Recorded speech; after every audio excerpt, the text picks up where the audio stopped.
This is Bilal सरकार भाई। Oppo ने ओप्पो रेनो 14 सीरीज को लॉन्च किया और हमें रेनो 14 5G जो है ना वो चमकता दमकता पकड़ा दिया कि यार ये 1.5 लाख रुपए का मोबाइल फोन है, इसके ऊपर वीडियो बना दे। उनको भी पता था कि वो मोबाइल फोन काफी ज्यादा सॉलिड है और ऑब्वियसली हम लोगों ने उस मोबाइल फोन को रिकमेंड भी कर दिया।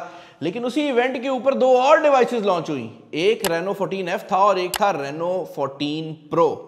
अब इस चैनल के ऊपर हमारा ये मकसद रहता है कि हम किसी डिवाइस को नीचे से होके जाने नहीं देते। मतलब ये नहीं है कि कंपनी अगर एक अच्छा फोन लॉन्च करेगी तो कोई अगर जरा माड़ा फोन होगा तो हम उसको जाने देंगे। अब मैं ये नहीं कह रहा कि ये रेनो 14F माड़ा है, बट मैं ये जरूर कह रहा हूं, मैं देखना चाहता था कि ये मोबाइल फोन किस जगह पे स्टैंड करता है, क्योंकि रियलिटी ये है कि इस मोबाइल फोन का प्राइस टैग 1 लाख रुपया रखा गया है और ये रेनो 14F 5G जो है इस बार सिर्फ 5G वर्जन में ही लॉन्च हुआ, तो इसका कोई 4G वर्जन नहीं आया, जो कि एक बहुत अच्छी बात है।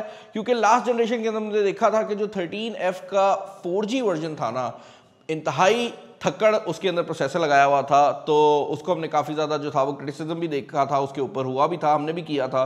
तो देखने में आएगा कि आखिर ये रेनो 14F 5G जो है ये आखिर कितना स्ट्रांग रहता है और आखिर इस मोबाइल फ़ोन के अंदर जो परफॉर्मेंस है वो इसके प्राइस रेंज में, जहाँ पर दूसरे कंपेटिटर्स मौजूद हैं, जहाँ पर सैमसंग की तरफ से भी काफ़ी सॉलिड फ़ोन आते हैं, वीवो की तरफ से भी काफ़ी सॉलिड फ़ोन आते हैं, तो ये क्या स्टैंड भी कर पाता है या नहीं। अच्छा, लाख रुपए के अंदर आपको 8GB रैम और 256GB की इंटरनल स्टोरेज देखने को मिल जाती है। जनरली हमने ये देखा है कि पाकिस्तानी मार्केट में 1,10,000 रुपए की रेंज के अंदर 12GB और 512 आने शुरू हो जाते हैं। तो ये जो कॉम्बिनेशन है 8/256 का, ये जनरली आपको 80-90 की रेंज में मिलता है। तो स्ट्रेट अप पहली चीज़ ने तो मुझे थोड़ा सा ना खौफ दिलवाया है कि यार ये मोबाइल फ़ोन मज़ेदार नहीं होगा।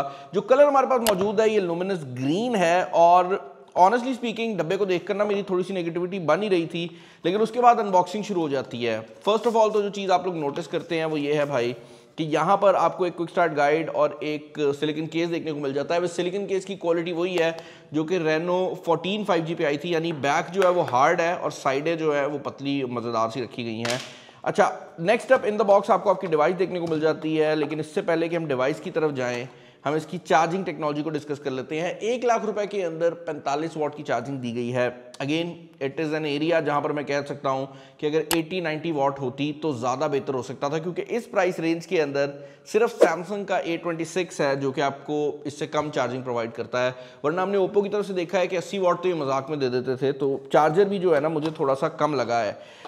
यहाँ तक जो फ़ोन था ना भाई, अनबॉक्सिंग एक्सपीरियंस में मुझे काफ़ी ज़्यादा नेगेटिव लग रहा था, बट देन मैंने मोबाइल फ़ोन को उसके इस रैपर से रिमूव किया एंड ये वो एरिया है जहाँ पर चीज़ें थोड़ा सा पलटने लग जाती हैं। फर्स्ट ऑफ ऑल तो अगर आप एक चीज़ नोटिस करेंगे तो वो ये है कि इस मोबाइल फ़ोन के अंदर इस प्राइस रेंज में जनरली आपको बैक और फ्रंट ग्लास का और सेंटर जो है वो प्लास्टिक का देखने को मिलता है। Same is the case with Vivo, same is the case with Samsung. But इस मोबाइल फ़ोन के अंदर जो ओवरऑल बिल्ड है वो बहुत ज़्यादा प्रीमियम है।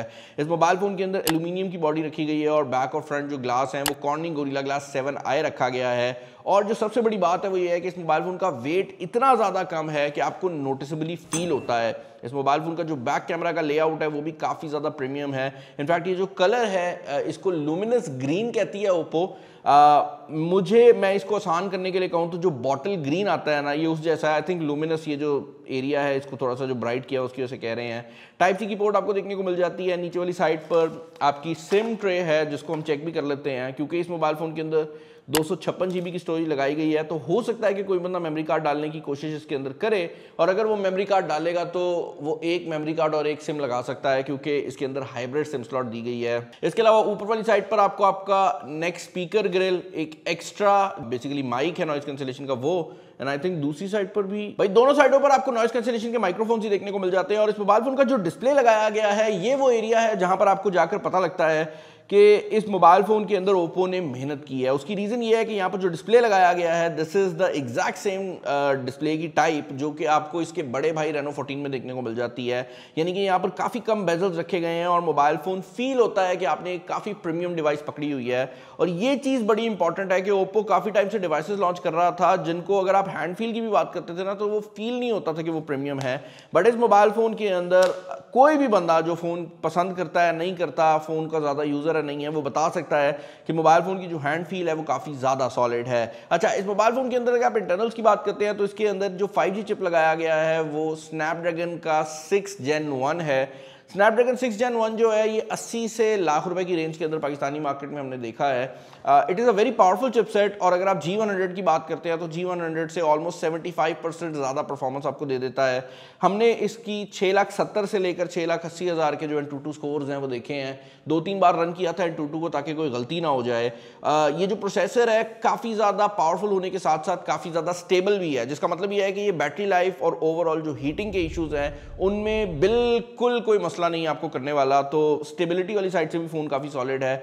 PUBG की परफॉर्मेंस ने भी इस मोबाइल फ़ोन की हमें काफ़ी ज़्यादा हैरान किया। उसकी रीज़न ये है कि यहाँ पर most of the top and settings चल जाती हैं। PUBG की जो परफॉर्मेंस है वो HDR तक एक्सट्रीम फ्रेम रेट आपको प्रोवाइड कर देती है, और इवन अल्ट्रा HD के ऊपर अगर आप चले जाते हैं तो वहाँ पर भी अल्ट्रा फ्रेम रेट आपको देखने को मिल जाता है। तो बेसिकली कहने का मकसद ये है कि अगर आप top of the line flagships की बात करते हैं जो कि मैक्सिमम सेटिंग प्रोवाइड करते हैं, तो उनसे 1 या 2 सेटिंग नीचे है ये मोबाइल फ़ोन, जो कि काफ़ी हैरानकुन बात है। उसकी रीज़न ये है कि इस मोबाइल फ़ोन का मेन फॉर्टे इसकी प्रोसेसर या इसकी परफॉर्मेंस है ही नहीं। ओप्पो ने कहीं पर भी क्लेम नहीं किया कि this is a very powerful device, जबकि रियलिटी ये है कि इसके अंदर जो प्रोसेसर लगाया गया है वो काफ़ी ज़्यादा सॉलिड है। अब क्योंकि ये स्नैपड्रैगन का 5G चिपसेट है तो यहाँ पर स्टोरेज भी आपको UFS 3.1 देखने को मिल जाती है, जिसका मतलब ये है कि मैं रिकमेंड करूँगा कि अगर आप लोगों को ज़्यादा जगह की ज़रूरत नहीं है तो मेमोरी कार्ड मत डालिए। उसकी रीजन ये है कि जो मेमोरी कार्ड होते हैं वो स्लो होते हैं, इसकी अपनी स्टोरेज काफी ज्यादा तेज है। इस मोबाइल फोन के अंदर अगर आप बाकी हाइलाइट्स की बात करते हैं तो यहां पर जेमिनी आपको आउट ऑफ द बॉक्स देखने को मिल जाता है। उसके अलावा ये चीज जरूर है कि इस मोबाइल फोन के अंदर भी हमें ब्लोटवेयर देखने को मिली है। तो काफी गेम्स वगैरह हैं जो कि कंपनी की तरफ से इंस्टॉल्ड आती हैं,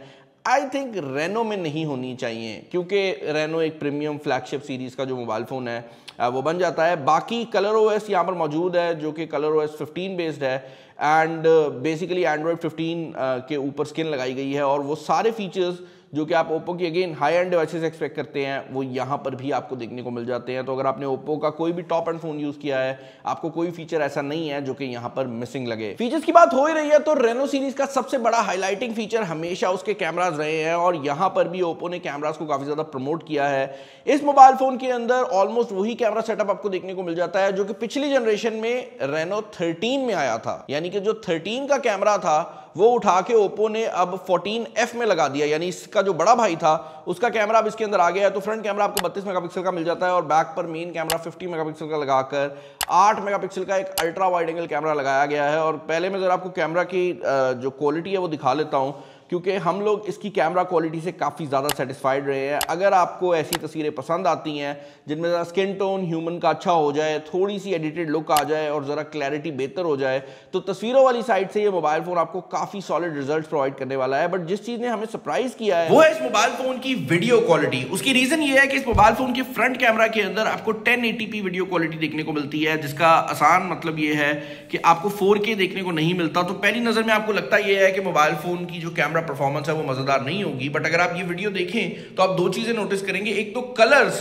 ये उसी तरह पिक कर रहा है जिस तरह मेरा हाई एंड कैमरा पिक करता है, और दूसरी बड़ी चीज ये है कि जो ऑडियो है, जो आवाज आपको सुनाई दे रही है, वो भी इसी मोबाइल फोन के माइक से रिकॉर्डेड है। इसका माइक्रोफोन बहुत अच्छा है, और ये एक बड़ा साइन होता है कि किसी कंपनी ने वाकई वीडियो के ऊपर मेहनत की है। और ये काफी वाइड एंगल भी है, अगर मैं अपनी आर्म को स्ट्रेच करूं तो आप देख सकते हैं इसका जो फ्रंट कैमरा है वो काफी वाइड एंगल रिजल्ट प्रोवाइड कर देता है। बाकी भाई फर्दर अगर आप इस कैमरा के मेन हाइलाइट्स की बात करते हैं तो रेनो सीरीज का इस बार जो सबसे बड़ा हाईलाइट था वो इसका AI एडिटर है। इसके अंदर AI recompose, AI perfect shot और एनहांस 4K क्लैरिटी आ जाता है, जिसका मतलब ये है कि इस मोबाइल फोन के अंदर भी वही AI के फीचर्स आपको देखने को मिल जाते हैं जो कि रेनो 14 5G के अंदर अवेलेबल हैं। और एक और चीज़ जो कि मैं आपको यहाँ पर बताना चाहूँगा वो ये है कि इसका ये जो AI परफेक्ट शॉट है, दिस वर्क्स रियली वेल। ये करता क्या है कि ये इंसान की जो तस्वीरें हैं उनकी पूरी एल्बम से लेता रहता है। तो फॉर एग्जाम्पल अगर आपके दोस्तों की और आपकी काफ़ी ज़्यादा तस्वीरें हैं तो ये उन तस्वीरों को एनालाइज करेगा और उनको यूज करते हुए जो भी अच्छी शॉट होगी वो यहाँ पर ले आएगा। जिसका मतलब ये है कि अगर आप किसी तस्वीर में